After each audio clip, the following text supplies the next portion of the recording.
obviously you will be in the limelight for the next 5 minutes.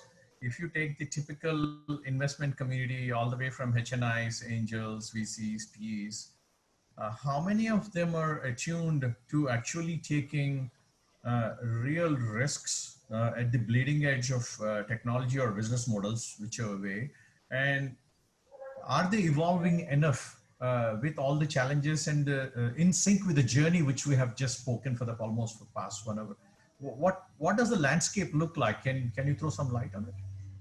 Sure, Murali. So, bit on the capital and how that has changed with the change in disruption.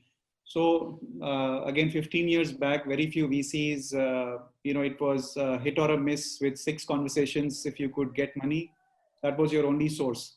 The great thing now is that, like we talked about, 1,000 flowers bloom.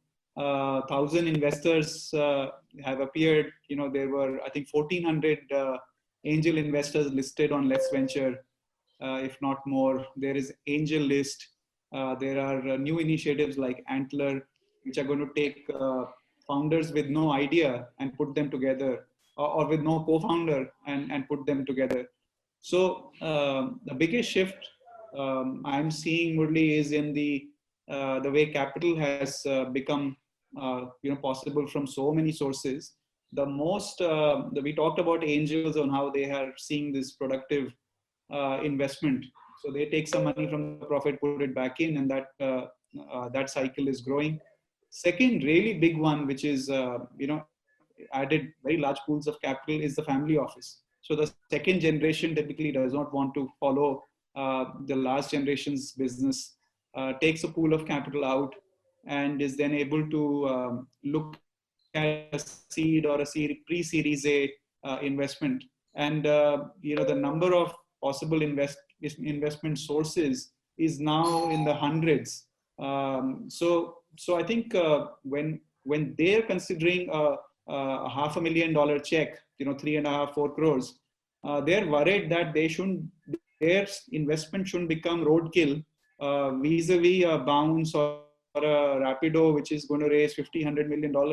So there is, when I talk to these family offices, there is a very clear understanding that they want to actually lean more to the innovation side, which is tech which can be protected, which cannot be copied or beaten because there is more capital with somebody else.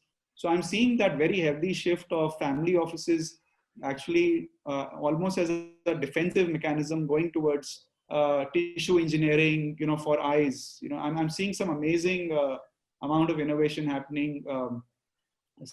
Stellapse kind of innovation where in agri, IoT and software is coming together. So there is significant, I think, shift of capital from family offices coming. So in some ways, it is corporate money that is with the owners.